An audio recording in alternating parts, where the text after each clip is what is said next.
a brief intro. Jesse is the executive director of Timaeus, an AI safety nonprofit working in interpretability and alignment. He co-founded the Developmental Interpretability Research Agenda and the broader program of applying singular learning theory to AI safety. So he'll tell us about that today. So please take it away, Jesse. Thank you. So I think everybody can see the slide. So today we are going to talk about singular learning theory, and specifically in the context of AI safety. So I'm hoping to communicate to you guys the sense that theory, mathematics, physics, these disciplines have something to say about making sure that the future of AI goes well. Now, I'm a physicist by training, so I know that we're mathematicians here, so you're going to have to excuse a physics-flavored talk that will be somewhat higher level, and I want to point at basically the threads that are active. And if you're interested in hearing more about anything, you can just follow up with me afterwards to get references.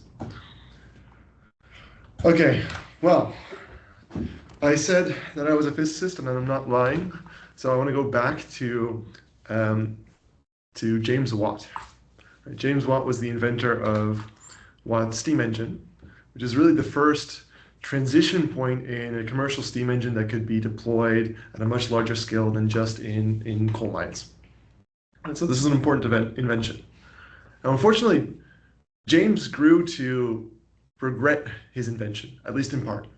He was what you might call today a doomer. All right, so what did he see happening? He saw that greater efficiency came from having a greater temperature differential across your steam engine. And in order to achieve that greater temperature differential in a small, compact engine, you needed to drive a larger pressure. Now, what happens if you increase pressure? Well, I happened to create this plot with Claude, and you see that if you follow the trajectory of the development of engines over time, pressure is following this remarkably straight curve over the last few hundred years. And the problem with increasing pressure continually is that pressure leads to risks, right? The materials of the day were not strong enough to sustain the heavy loads that James and his fellow collaborators were starting to drive these engines to. So Watt advocated against these high-pressure condensing engines that were seizing the nation by storm, and arguing that surely this is going to lead to catastrophe some point soon. Now, he was right? So this is Norwich Foundry Bridge in Norwich. What you see here is a steam packet that on the morning of April 4th, 1817, unmoored from the dock, and shortly after leaving, the boiler exploded.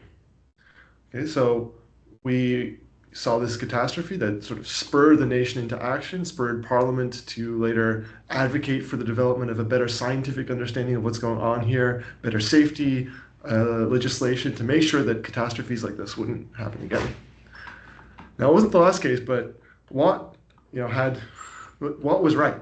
The development of these new technologies that push the world into these new extremes that we've never seen before carry risks. And if we're not careful about this up front, then we can run into catastrophes like this one.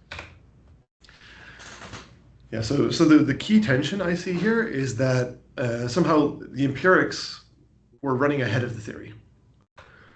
Right? So you could already see in the early 1800s, based on these empirical gas laws from Boyle and Charles and Gay-Lussac and Avogadro, that somehow manipulating these high-level controlled parameters, pressure, volume, temperature, leads to predictable improvements in the other variables, and thus also in efficiency of these engines. This drove this pressure towards higher pressure, larger temperature differentials. And at the same time, we don't know where these laws will break. Right? You can predict that the pressure theoretically should continue to go up as you increase temperature, but at some point you reach the limits of the material your gas is contained in, and it explodes and equilibrates, and you have a problem. Fortunately, at some point the theory caught up. At some point our understanding of gases and of materials got to the point that we could actually make informed decisions about how to make these systems safer. So we went from our proto-thermodynamics of these empirical scaling laws where we didn't really know the content. We just plotted lines basically on on graphs from lots and lots of experiments, to understanding that all of these different gas laws are really different facets of the same underlying idea, the ideal gas law. This is 20 years later or 30 years later than the development of the initial empirical gas laws. And it would take another 2 decades, or even 2 to 3 or 4 decades, before we had a microscopic explanation for what's going on in the case of the ideal gas law. And the idea that really gases are just more of the same motion of atoms, that heat is motion, that gases can be explained from first principles, and you can derive this ideal gas law not just on a purely empirical basis. And this led to better materials technology, to better substances and fuels, safer, more reliable operating conditions that led to just an inherently more predictable way of developing engines and the ability to harness heat as work. All right, so why the parallel? Well, in the current day, in 2025, I think we're finding ourselves in the same situation. And what I'm going to do today is basically sketch out the same parallel in the case of AI, starting with a little bit more on the link between science and safety, and how I see these two interacting. Then we'll talk about singular learning theory, which I'll sketch sort of in analogy with thermodynamics, an early starting point towards developing a better understanding of learning. Then we'll look at interpretability in parallel with the development of statistical physics. And finally, alignment as going beyond just merely understanding these systems towards trying to use our understanding of how these systems work to engineer them more reliably. Okay, so like I said, we had, 200 years ago, we found ourselves in this predicament where empirics were exceeding our theoretical understanding. And today we find ourselves in the same situation. So here we have these empirical scaling laws between macroscopic control parameters, like the amount of compute you put into your system, the size of the data set, the number of parameters. Right? And we can empirically predict that performance, in the form of loss, should continue to get better as we crank these things up. At the same time, when you look at any particular downstream task, it's very hard to predict when the model will finally saturate that benchmark or achieve that capability. And we're already starting to see risks or things that we don't fully understand about this process, right? So sycophancy was a big one in the past year, especially with the GPT-4o scare. We've seen that the advent of reasoning training, RLVR, brings about reward hacking.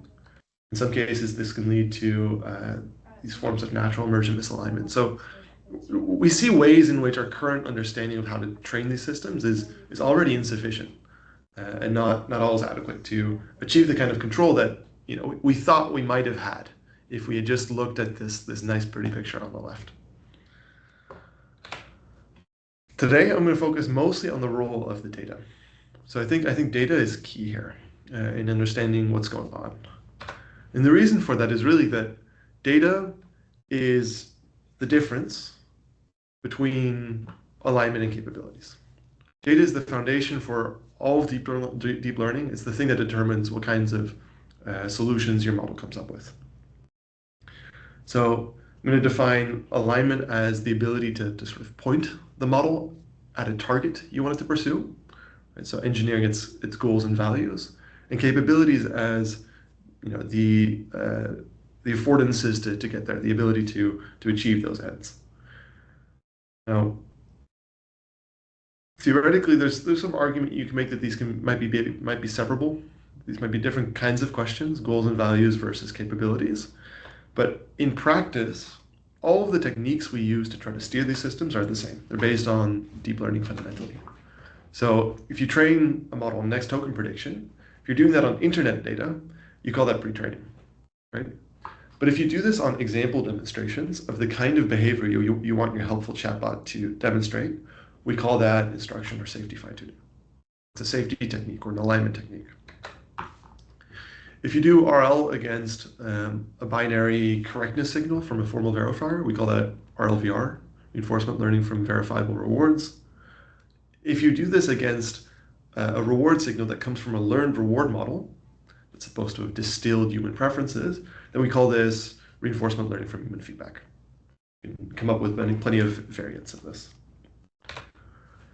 If you have the models feed back into the data themselves, curate the data, update the data, this is sort of the foundations of models that have state-of-the-art scaling laws like 5.4 and these other models trained on lots of synthetic data. If you modify the training data based on a specification of moral values or of your constitution of principles, we call this constitutional AI or deliberative alignment. Right? So in each case, alignment capabilities, these are really the same kinds of things we're doing, just with different data. And so I'd argue that a key scientific question we have to understand better is, how does this process work? Right? Because what we're finding already empirically is that this process of deep learning, this mapping from training data to model behavior, is unreliable, sort of underdetermined. We don't fully control how this works. I think the first thing to realize is that this routes in two steps, at least two sub-steps. First, we have a learning process, right, that uses training data to choose the final weights we end up with. It engineers the particular algorithms that a model has learned.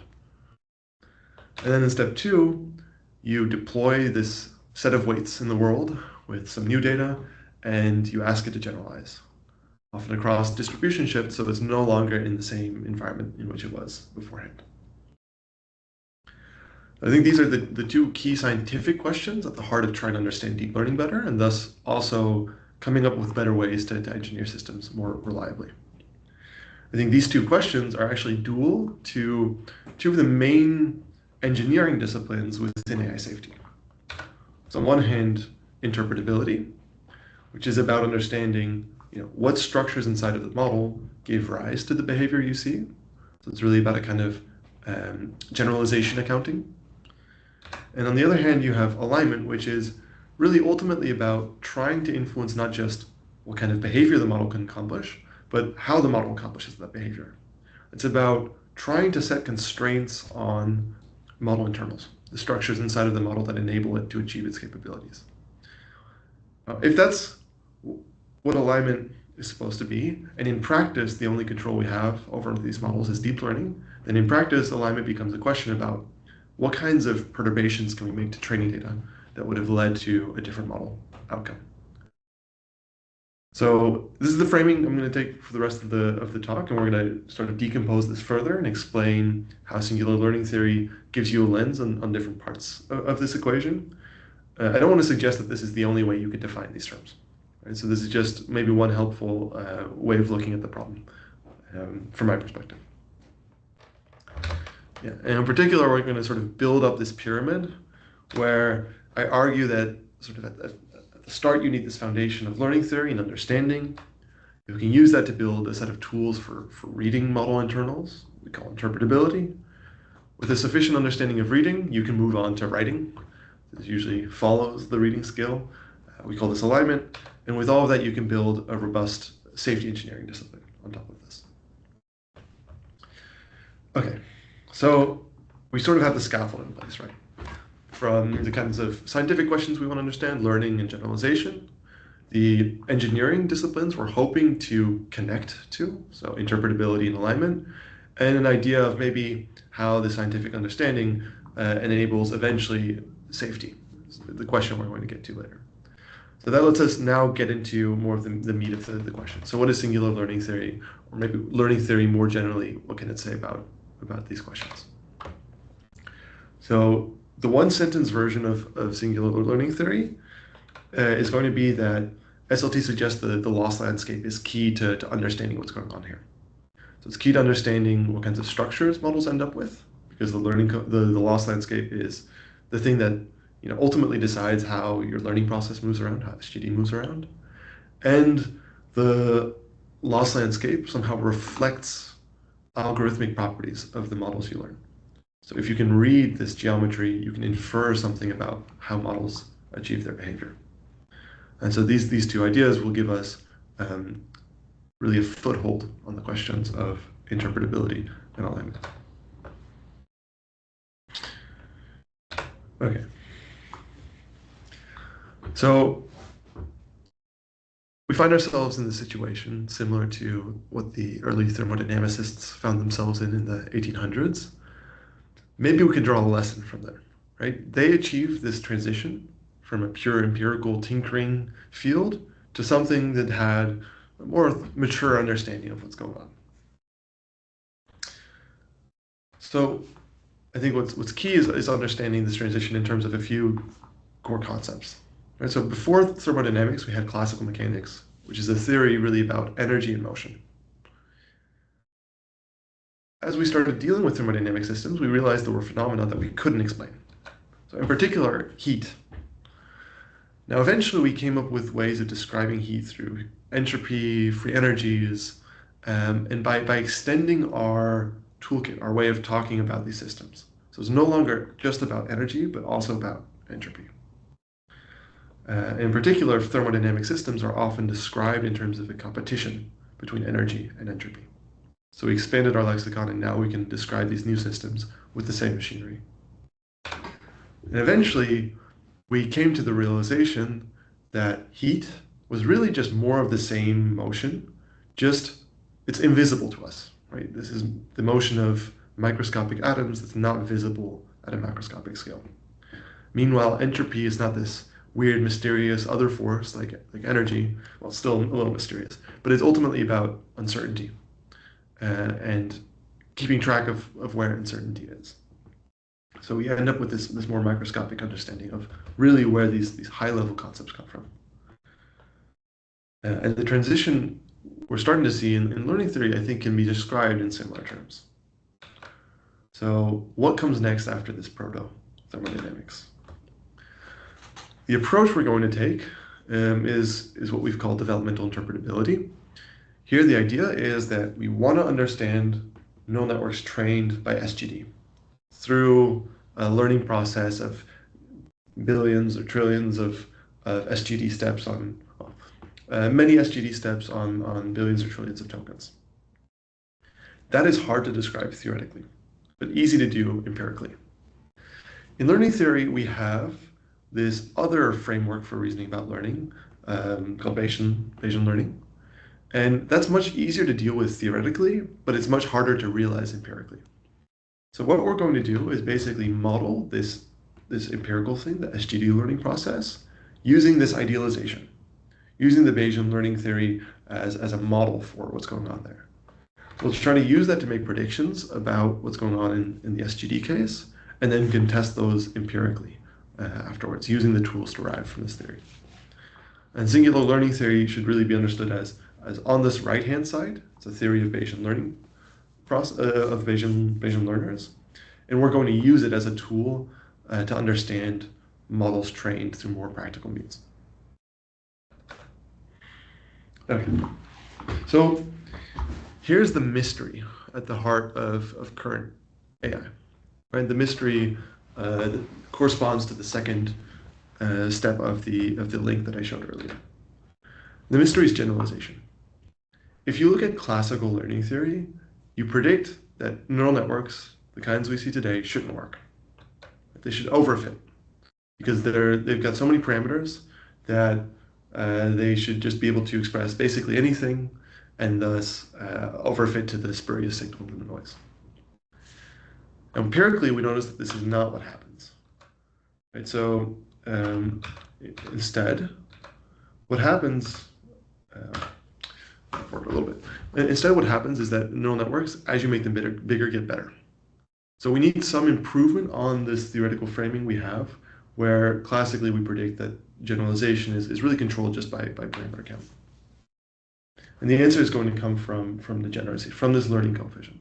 So SLT predicts that the true or the effective parameter count, the simplicity of models can often be much lower than the apparent explicit parameter count. This explains why models can generalize better than you might a priori expect just by looking at how large the model is. So let's try to understand degeneracy a little better. Degeneracy is the property that neural networks don't have unique isolated minima. And so conventionally, a lot of people think of the bottom of the loss landscape and they imagine this nice parabolic well. You talk to a physicist, they imagine everything's this harmonic oscillator, which is not true in practice. Instead, there are directions you can move along that don't change the loss. Or the directions that look not like x squared, but like x to the fourth or some higher power. And this turns out to be crucial for understanding generalization in the previous case. That's because this degeneracy leads to an inductive bias towards favoring these kinds of solutions. So to take a very simple example, this double well here, right? Where do we end up with if we sample more and more data? The solution on the right is better, but the solution on the left occupies more volume. So the answer is both, or depends on the number of samples you've seen. Initially, you'll find yourself in the left-hand solution because it occupies more volume. It's easier to find. Eventually, as you sample more and more data, you'll find yourself with equal weighting in both solutions before transitioning through a first-order phase transition towards basically all of the posterior mass being in the right-hand side. You can quantify this preference using something called the free energy, which is related to the volume of these different areas. So as you sample more and more data, the model will find itself in the subset of parameters, that's big U, that has a lower free energy associated to it, which is initially going to be the left-hand side and later it will be the right-hand side. You'll find yourself in the minimum. So the key result of SLT is an asymptotic formula for this free energy in the limit of lots of data. So what we see here is the free energy is given by the loss of an optimum within your region, plus a term that depends on the degeneracy, this broadness factor, depends on the volume scaling rate, in a way that depends on the number of samples. Right? The first term is linear in the number of samples n. The second term is logarithmic in the number of samples n. And this explains why as you sample more and more data, eventually the linear term will dominate over the right-hand term, over the logarithmic term. And that means that if you're comparing two solutions and you're trying to find which solution has the lower free energy, the solution that has better performance will eventually always dominate. That's what we see in this above case. The solution on the right, the more complex but lower loss solution in the limit of lots of data wins out. But initially, for finite n, you can prefer a simpler solution, even if it's worse. So where that degeneracy comes from is from the structure of the loss landscape. So the volume scaling rate is given, well, here's the question to ask. We have this toy loss landscape on the left-hand side. So take a minimum, ask how many solutions are almost as good as that minimum. And that will give you some volume. It's the area of the blue surface here as a function of that tolerance. The learning coefficient, this measure of degeneracy that showed up in this formula, is the exponent in the asymptotic scaling of this volume. So the volume goes as some constant times epsilon to the power lambda as you get closer and closer to the minimum. So here are a few examples. If you have a paraboloid, the learning coefficient will be maximal. That's the top case. In this case, it'll be equal to the number of dimensions divided by 2. So 2 divided by 2 is 1. But more generally, you can have more interesting geometries. You can have degeneracies that lead to a lower learning coefficient. And so it's the geometry that ultimately explains differences in local geometry in different regions of parameter space that explain why you can get this trade-off at all, and why the degeneracy is something that you have to take into account. Well, really what we're seeing here, and the way to think about this is that what you're really minimizing is not just the loss, you're minimizing a kind of regularized loss.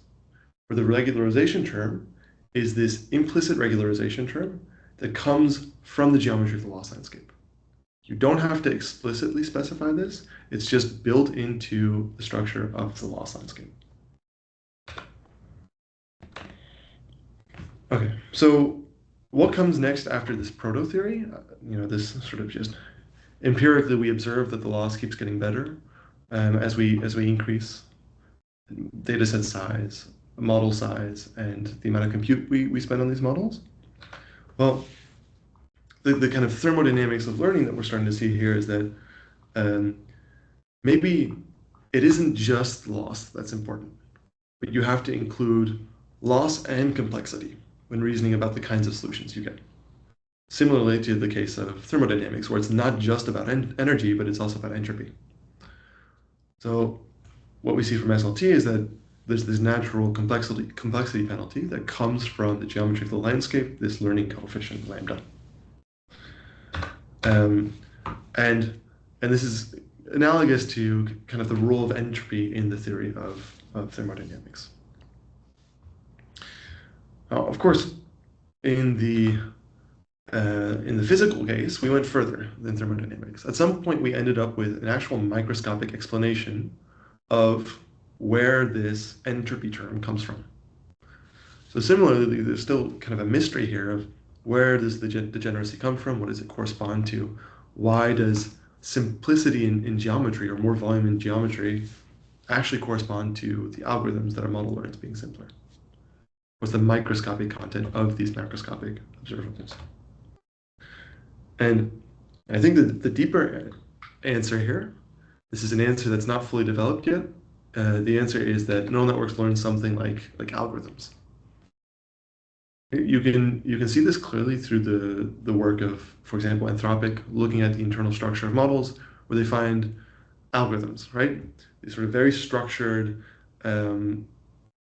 manipulations of inputs into rich representations, and then computing on top of those representations in order to predict the next token.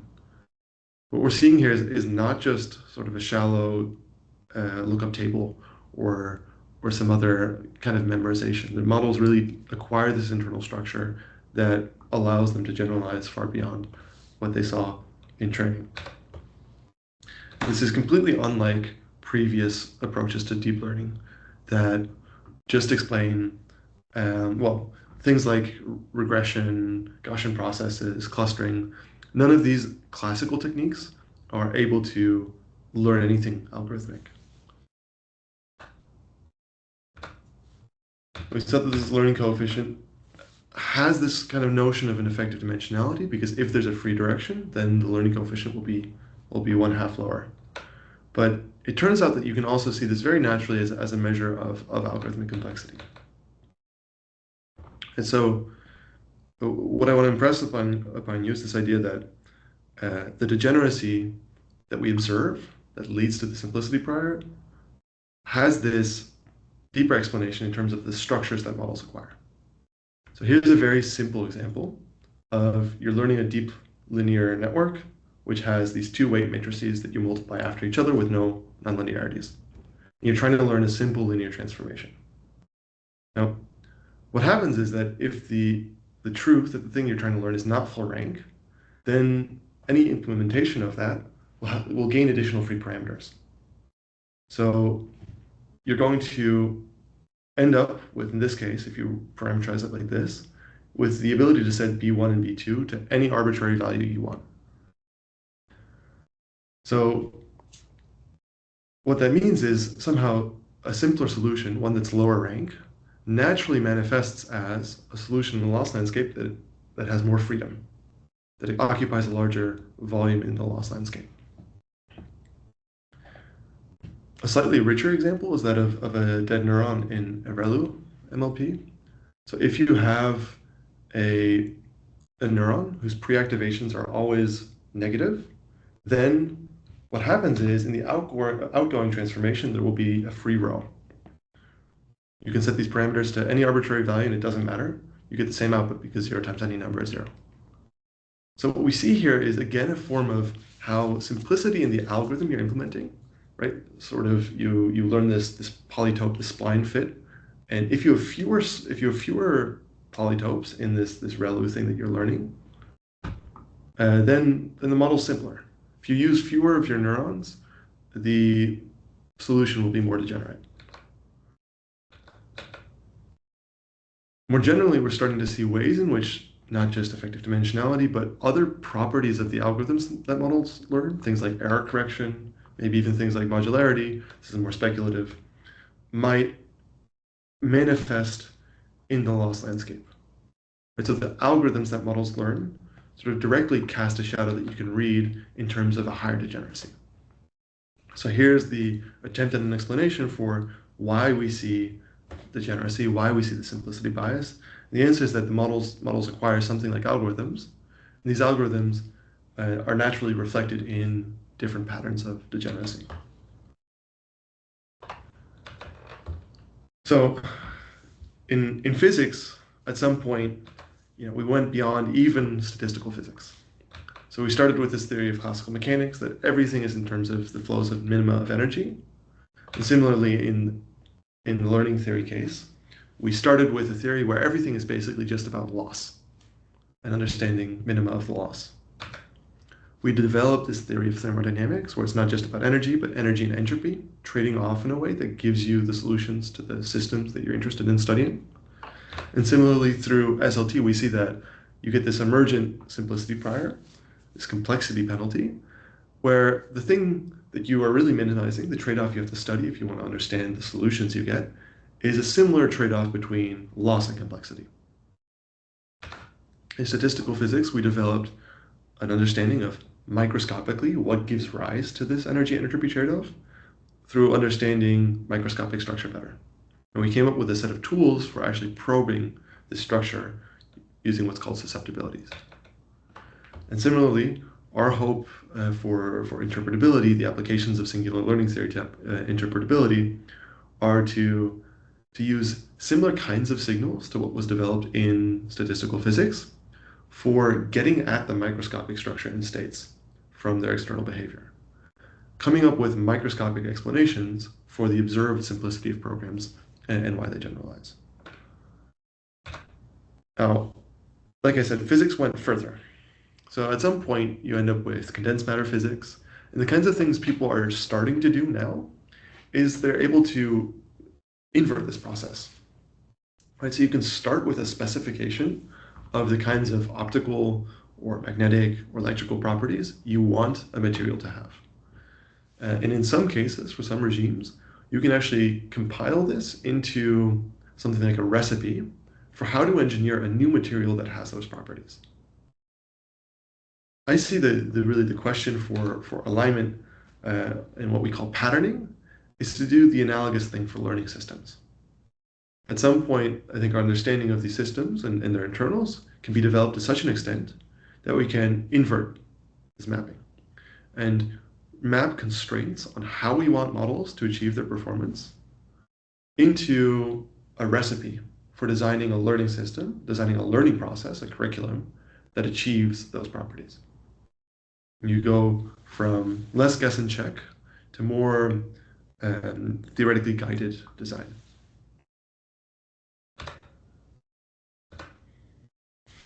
Okay, so that's really at a very high level the role of SLT. It gives us this simplicity, accuracy trade-off. The learning coefficient quantifies the strength of this simplicity bias, and it comes from the degeneracy of the loss landscape, which in turn reflects algorithmic structure in models. So what does this have to do with generalization and the question of interpretability? Well, earlier I flashed this image here of maybe the key idea of SLT is that the geometry is somehow key. And so I want to talk a little bit about what SLT has to say about generalization and how we can use this to develop new tools for interpretability. These questions on the right-hand side. Okay, let's pull it apart. I want to introduce one theoretical idea and one practical methodology based on this idea. So the idea, the hypothesis, conjecture, is something we're calling structural Bayesianism.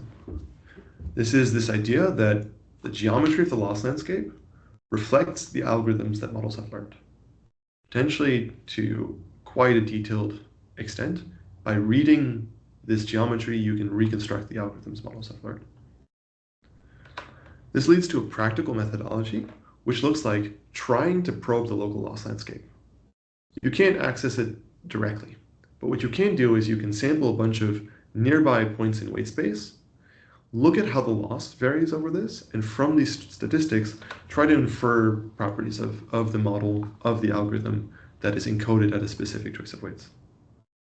So what we call this spectroscopy, in the tradition of spectroscopy from statistical physics, which is about subjecting models to different kinds of perturbations, and then looking at how behavior responds. We apply these weight perturbations, and we look at how some property of the model changes over these observables. That's how we actually probe the geometric structure in the first place.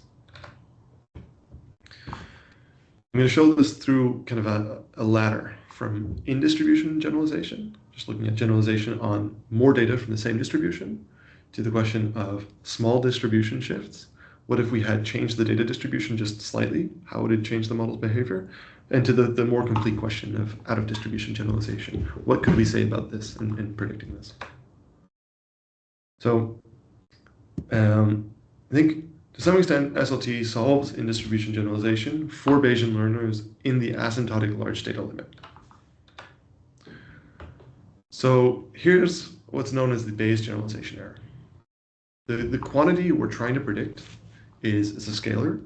It's the KL divergence between the true distribution, so the thing that generated our data set, and the posterior predictive distribution. So this is the prediction we would have made for a given sample if we used every model in our ensemble, every model in our posterior, weighted by its posterior probability. Okay, so Watanabe, in his original work, showed that the Bayes generalization error has the following asymptotic form. It's given by the learning coefficient divided by the number of samples. So if you have a larger training data set, then all other things being equal, if you have two solutions that have the same loss, then the one for which you have a larger data set is better.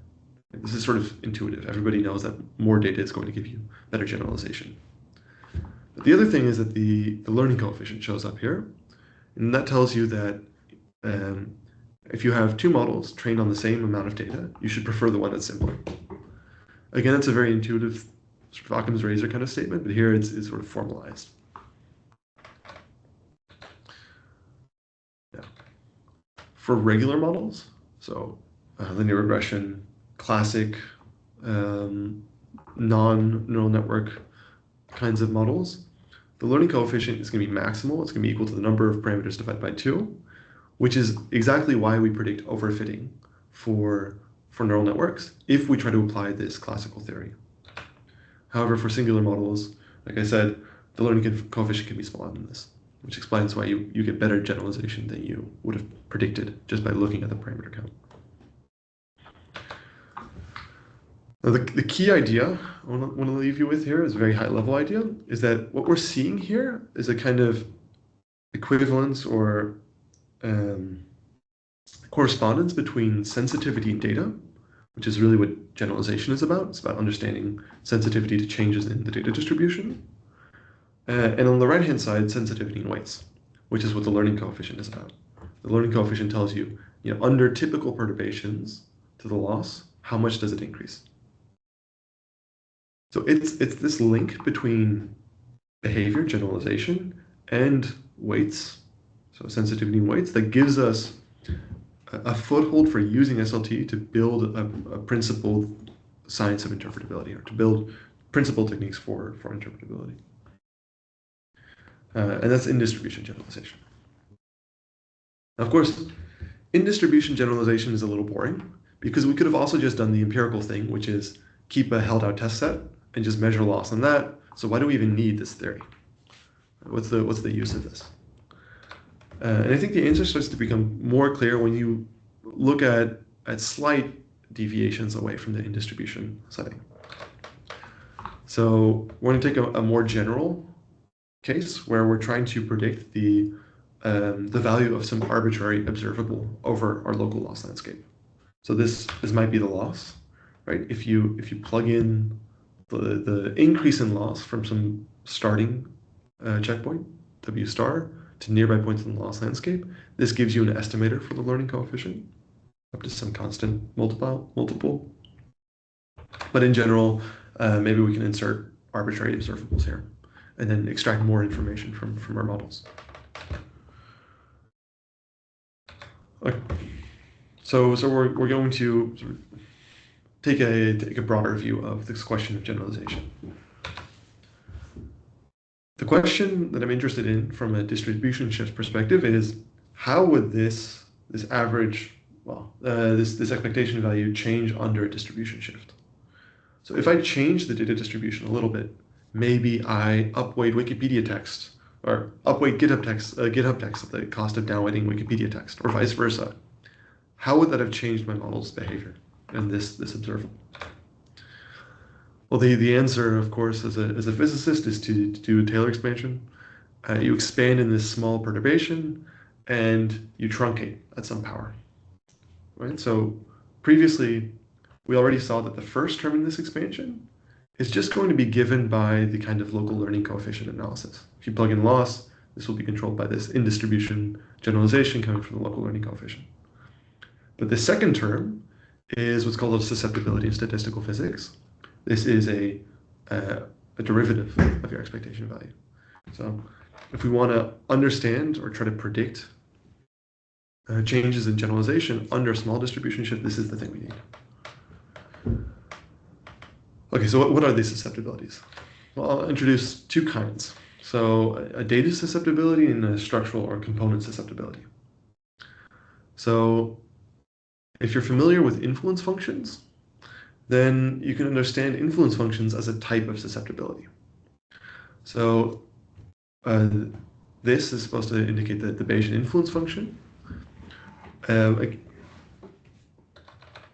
to jump back.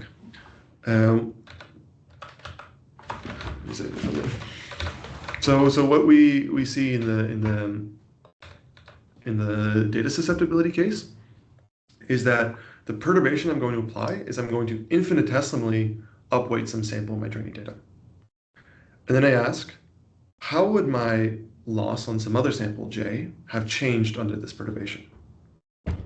That's the question I'm interested in. So susceptibility, again, measures this linear response. And it turns out that you can express this question, this kind of susceptibility, as a covariance. This turns out to be generally true, that derivatives of expectation values generate higher order moments, so covariances.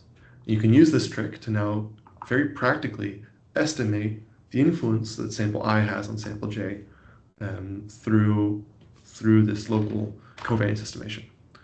So what you do is you take your checkpoint, you sample a bunch of points nearby using stochastic gradient MCMC techniques. You take SGD steps, add some Gaussian noise, SGD step, add some Gaussian noise, repeat this a bunch of times, and then you can estimate this covariance of the loss on sample I with the loss on sample J, and use this to infer something about the relationship between those 2 points. So here's a visualization of this. We end up with this large matrix that has number of samples by number of samples, which we can interpret as a kernel, right? From which we can derive a kind of distance metric between two different samples. So the higher the covariance between samples, the closer they are. Now, from this distance metric you derive between different samples, you can apply dimensionality reduction techniques to map this set of points into some low dimensional space where proximity represents similarity according to the Bayesian influence function. What you see here is you take an inception V1 model and you run this Bayesian influence function on different ImageNet samples. And then you apply this dimensionality reduction technique, in this case UMAP, and you see that different points are clustered according to similarity by the model. So here we have seabirds, I believe. They look closely enough. We're coming up on the right-hand side, you see the animals. On the left-hand side right now, you see the inanimate objects. Towards the bottom, we have, I believe, dogs and cats and mammals. And as you go up, you see other kinds of animals, again, grouped by similarity. So yeah, what you get here is sort of a measure of similarity of data according to the model, according to the internals of the model. And we put out a series of papers looking at this for various applications in the context of data attribution, in context of trying to understand, trying to use this as a tool for interpretability and also for trying to understand the dynamics of learning, how things change over time. There's another kind of susceptibility that I'm going to skip because I want to save some time for other things. But you can see this as a kind of an analogous form of this question, but instead of asking what's the effect of one data point on another data point, you're asking what is the effect of a component inside of the model, like an attention head or an MLP layer, on the behavior you exhibit on some model. So it's a different kind of susceptibility, different kind of perturbation and observable, but you can estimate this using an analogous methodology. And what you get from this is different kinds of point clouds, which gives you another way to cluster behavior inside of the model and samples according to the model. So what we're starting to see here are ways to extract a much richer set of data from our models than just this simple scalar learning coefficient. And you can start to use this to try to cluster samples, to try to understand how particular samples will change the behavior exhibited in the model. Longer term, the hope is really that, if you need to go beyond this is really the physicist in me talking again, it's really just an empirical question, how many terms in your Taylor expansion you need in order to predict the behavior you want to understand. So maybe we just truncate this at second order. Maybe we need to go further. Really, OOD generalization then just becomes a question of how many higher order terms do you need? I think we can do better than this. So here I want to leave you with kind of a mathematical idea that's inspiring a lot of our research. That's maybe something for others here to work on.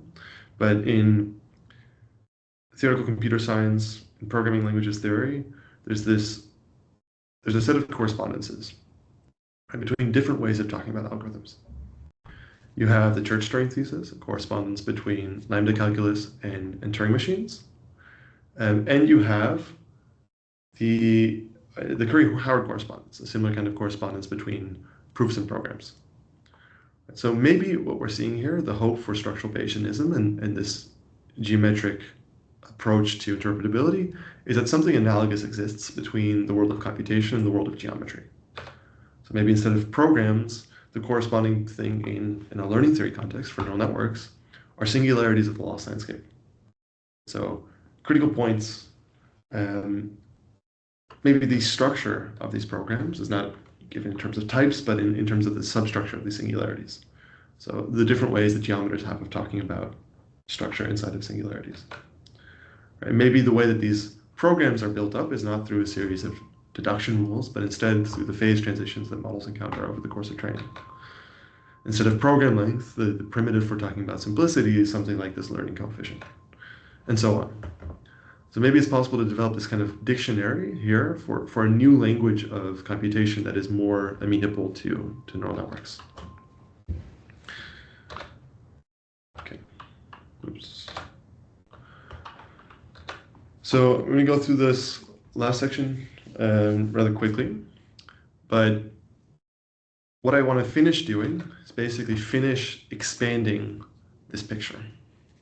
Right? So we started with the question of how does data determine generalization. We saw that this factors through the model internals that models acquire during learning, and that through SLT, we're starting to see ways in which to turn this into a question about what's the structure of geometry instead. Now I want to take the left-hand side for just a bit. So what's going on with this learning side of the picture? Well, the key insight here is that here too, geometry is the thing that's determining how a model learns. Right? Because it's ultimately the training data that determines the loss landscape, that determines how SGD moves around, or how the Bayesian learning process moves around. And that's the thing that picks up the final structures inside of models that then enable it to generalize as well as it does. So if previously we had this theoretical idea and a methodology, here the theoretical idea is what we call the S4 correspondence. This idea that maybe this set of dualities between structure in these different regimes is really quite complete.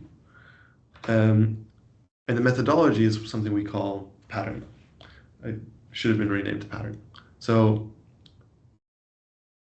instead of trying to go from geometry to infer algorithmic properties, let's go from algorithmic properties to interventions in the training data and use these susceptibilities that we obtain for interpretability to try to come up with perturbations to training data that change the structure we end up with. And I think in this light, the developmental interpretability agenda becomes a little clearer, because maybe just like it might be easier to study geometry rather than model internals directly, maybe it's easier to study how that geometry changes over learning rather than studying that geometry at a given moment, at a given snapshot in time. And this is the original idea that started us off about 2 years ago as we started looking into these systems. So I will just go through all of this and summarize it in just a second. But these predictions of phase transitions that SLT makes, you can validate empirically, discovering a bunch of different systems. And here you see mostly just eye candy, but the evolution of this ImageNet point cloud that we saw earlier over the course of training. You see these sort of bifurcations and acquiring the structure progressively over training.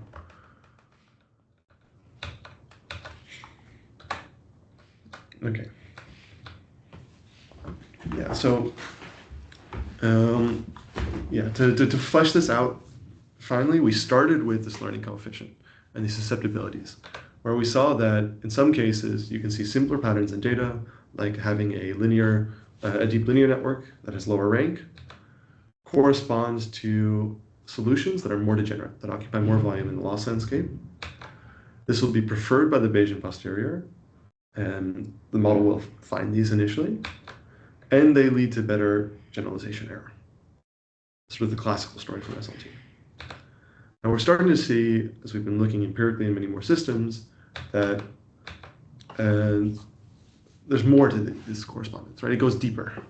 So in language models, you can see a correspondence between statistical patterns in data, like bigrams, n-grams, skip n-grams, nested parenthesis matching patterns, induction patterns, and the order in which a model learns this structure, which you can track using the kinds of susceptibilities derived from SLT, and that correspond to clear specialization and differentiation inside of the model.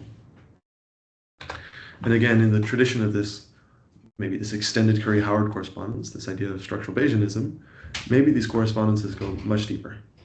Maybe there are precise dualities to create between statistical structure inside of the training data, in the form of correlation functions, sufficient statistics, and the other ways statisticians have of talking about structure and data, and geometric structure in the language of algebraic geometers, resolution singularities, jet schemes, all the other tools in the bundle.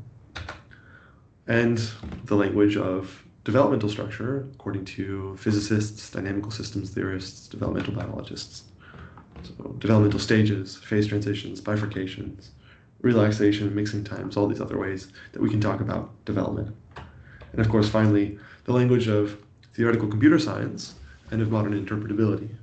So features, circuits, control flow, iteration, all of the primitives of algorithms that we end up with here. Eventually, we're going to have to close this loop. So it gets much more complicated when you introduce RL, right? Because now everything feeds back on itself. So even the foundations of these links get more difficult to deal with. Unfortunately, there's early work coming out soon on links between RL, on extensions of SLT to RL. And I know Matthew Ferrugia Roberts was in the audience who's working on that. Yeah, so let's take a step back because the end was a little bit rushed. So we started with this analogy between thermodynamics, or the development of statistical physics and thermodynamics, and the current predicament we're in, where we have this empirical phenomenon we don't quite understand yet. We would like to develop a better theoretical understanding of these systems so that we can ensure they're deployed safely and limit the risks, potential catastrophic risks.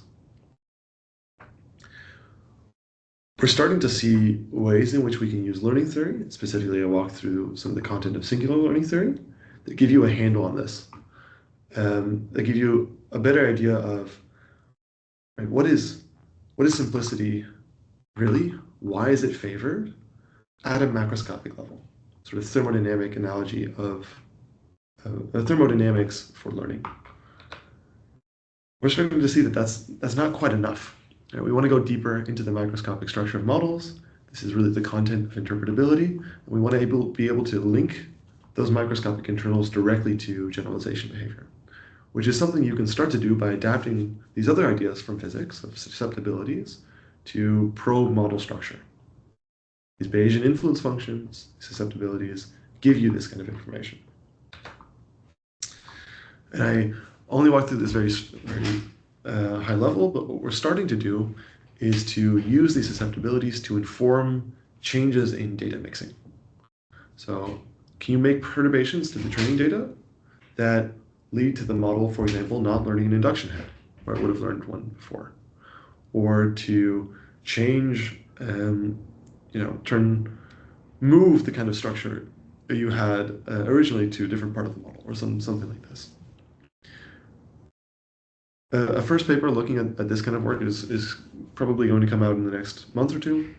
So here we're starting to see early signs that this kind of understanding, this kind of control can be developed.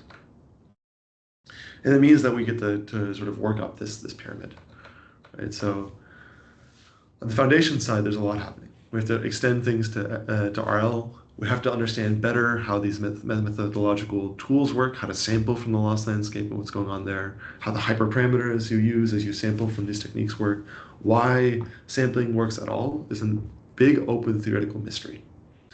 On the interpretability side, there's just the question of what other susceptibilities can you develop that are natural? What can you do with this? What other information can you extract from this? And with the alignment side, the question is really, how far can you go with these interventions? What kinds of changes can we make? Could this lead down the road to new forms of alignment techniques, things like RLHF++, that involve an active control loop, optimizing the data mixture to really reliably steer where your models go, what kinds of behaviors they learn, and also enforce constraints on those behaviors. I think I will leave it there. And I'm happy to take questions for anybody who wants to stay a little longer. Great. Thank you. Thank you so much, Jesse. That was awesome. Yeah, if people need to drop out, feel free. But if you do have time, we can take some questions. So I know I have a few, but if anyone else wants to raise their hand or jump in with one.